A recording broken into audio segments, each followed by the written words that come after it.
Hello there and welcome. In this video, I want to guide you through everything you need to know about the economy in EU5. We're going to talk about where the money comes from, how to make it more in your wallet, and how to understand what you need to do to keep your income positive and avoid the little pitfalls that can happen on the way. I hope that this video is helpful for you, and let's get started right off the bat with the question, where does the money come from? So money is being generated mainly by two sources. Taxes, which we generate from the various citizens of our empire, and trade benefits, which we generate by providing buildings like marketplaces that have the capability to produce trade capacity. Trade capacity just means that we can import and export from markets that are outside of our region. Taxes are generated when people just produce something, sell it to the market, because in this game the market just buys anything you produce and gives you money for that, and that money then, a fraction of that, we get as our taxes, which you see here. This is the general tax base, and here we see how much of the money, how much money every estate earns. And this is the meager amount that gets into our pocket. So that means taxes are a rather small incremental way of increasing your income, but that can snowball massively out of control, whereas trade is generating profits by taking advantage of imbalances of the markets. If something is undersupplied in one market, we can sell it more expensively there, and so on and so forth. It is pretty simple. Now, I want to focus next onto the question, how can we increase the tax income of our empire in general? So first up, the most important thing is effective control here. The key icon shows you how much of the money generated in a region actually gets taxed. The higher the red part is, the worse the situation is. In short, when this game's starting out, really try to focus on your capital, where 100% of the generated tax money is actually being taxed, and the neighbors to that, because these will be the most profitable things, and the longer the game goes, you will be able to project your control even further. But more about that in a hot minute. For now, I want to talk rather about how we can utilize the fact when we have solid control over an area. The easiest way to increase income in a region is by leveling up resource gathering operations. This is, so to speak, the local specialty of a region, and you can pretty much create money out of thin air here. You basically just need to put in laborers, and they generate a certain amount of that good, which then gets sold on the market and generates profit for you. The interesting thing here is, this is the only point in the game that I know of where we can generate a resource without having to put a resource in first. If we take all the other buildings, they all transform one resource into a different resource. Only the resource gathering operations in the provinces actually yield resources without transformation process, so to speak. What's really important is here, not only the control, but also the population. Keep an eye out on the total amount of available population down here. Every level of a resource gathering operation needs 1,000 workers, making it very labor intense. Other areas are not that intense, but yeah, just make sure that you have enough populace there to cover these, otherwise it will be also a ill investment. And apart from that, the tooltip here, the profit per level is really the important thing. Mind you though, you only get a fraction of that because we increase with that the tax base, and we get only the increase that's sitting here on the taxed amount. Now, resource gathering operations are one thing. The other thing are buildings and manufactories. In the rural areas, we can build lots of different workshops which have a low yield and require a lot of workers. So these are generally in the early game not so interesting as investing into towns, but if you have to, just use them accordingly.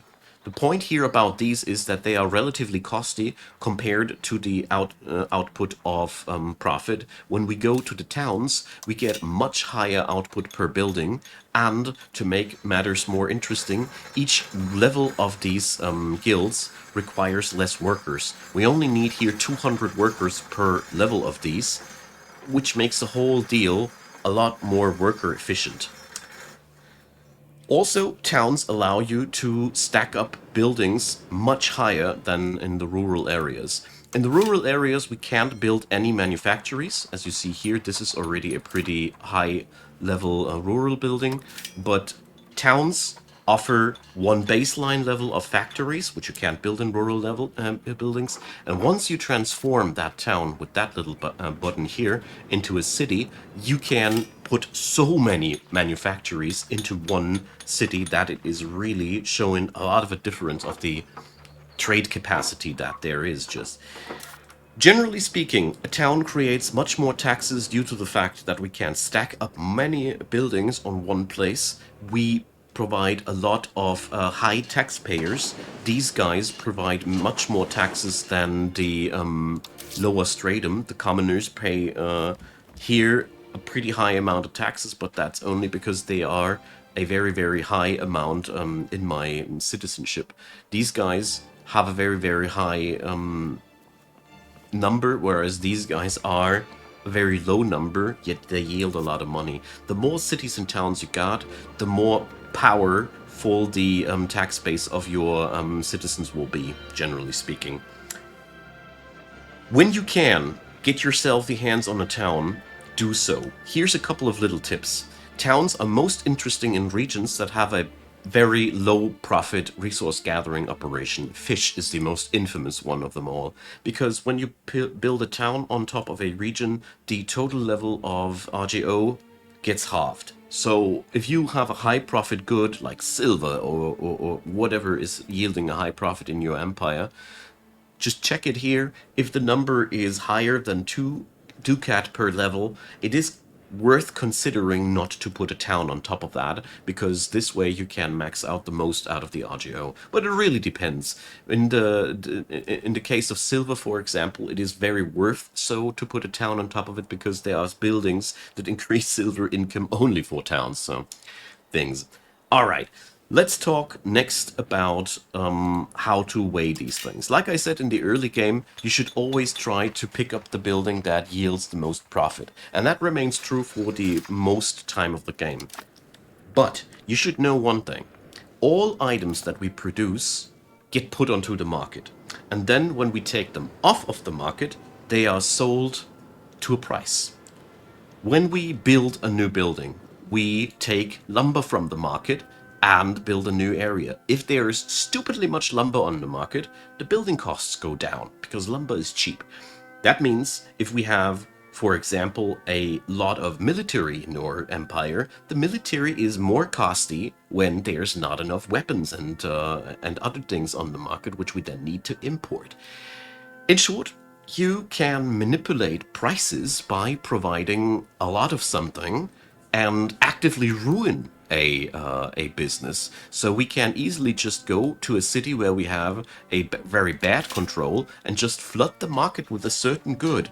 This will make sure that it is getting cheap. One of my favorites here is the tools.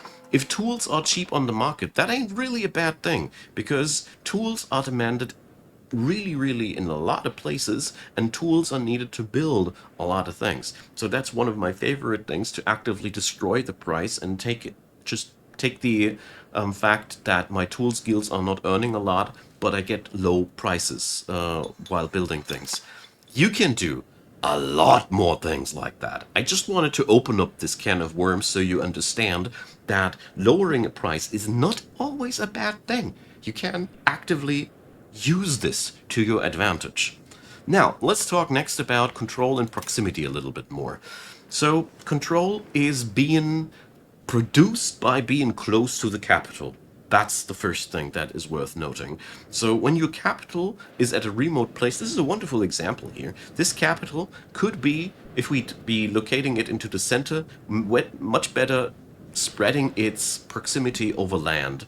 Proximity gets spread mostly via building roads, because due to a road, the distance to the capital is virtually smaller because you get there faster.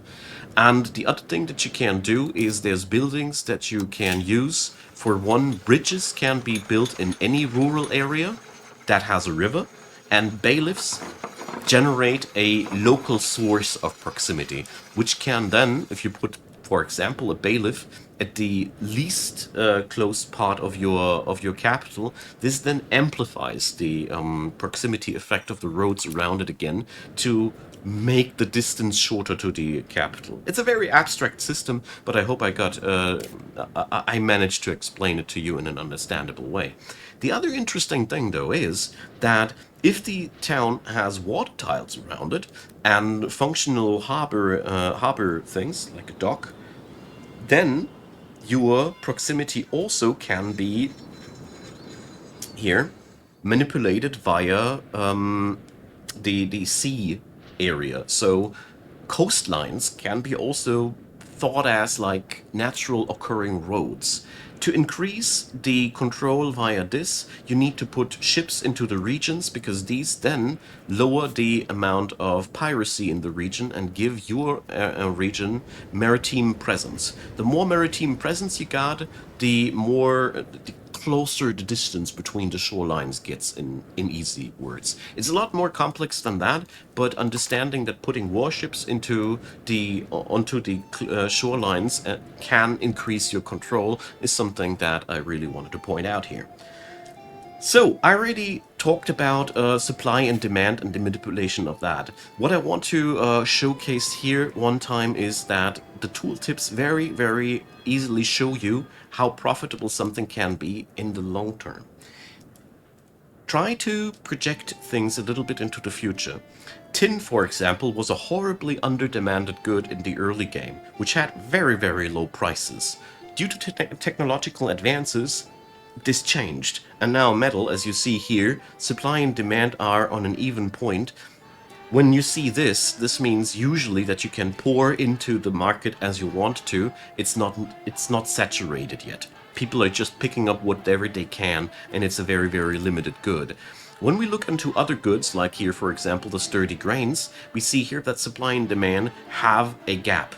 This little green bar here shows how much of that stuff is currently available on the market.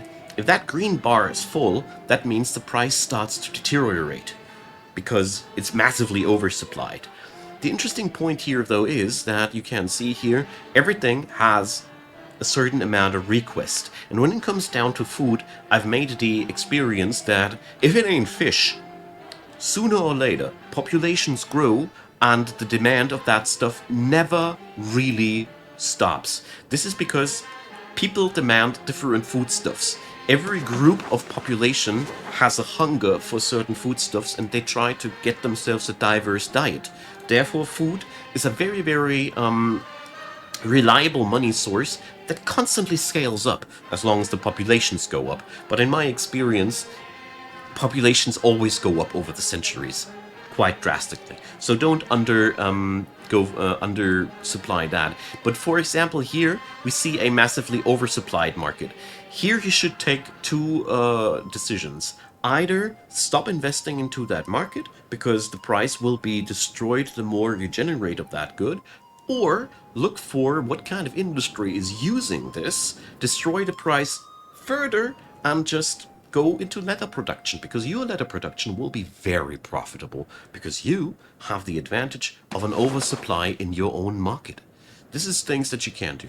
Or you just export it into other markets if there is a demand for that. But this requires a little bit more research into the into the economy tab, and I found that to be very, very cumbersome. And if this is your thing and you enjoy it, I think you can generate a lot of money, but I found it little bit cumbersome.